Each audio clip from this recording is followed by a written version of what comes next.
Hi, I'm Dr. Cameron Keeney with the Center for Sleep Apnea and TMJ. I'd like to address what AHI is. AHI is a medical term that's used when you're diagnosed with sleep apnea. Sleep apnea, again, is basically when the airway collapses and you don't breathe properly. When we use the term AHI, what that means is apnea hypopnea index.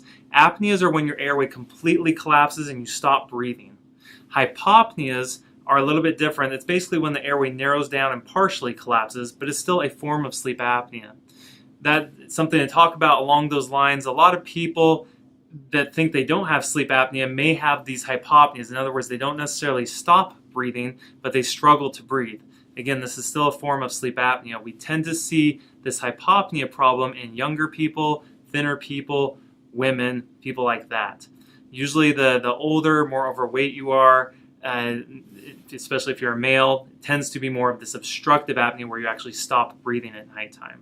So AHI, or apnea hypopnea index, is again a measure of how many times you either stop or struggle breathing per hour. So you may go get a sleep test done, you may get a diagnosis of sleep apnea, and they may say you have an AHI of, let's say, 20.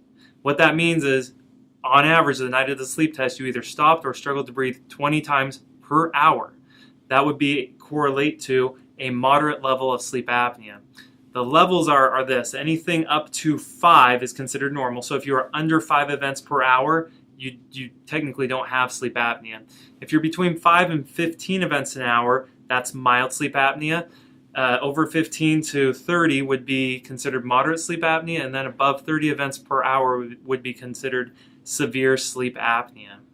So that's what AHI is. That's what those numbers correlate to between mild, moderate, and severe sleep apnea. If you have any more questions about this, please feel free to visit our website, sleepidaho.com, or call us at 208-376-3600.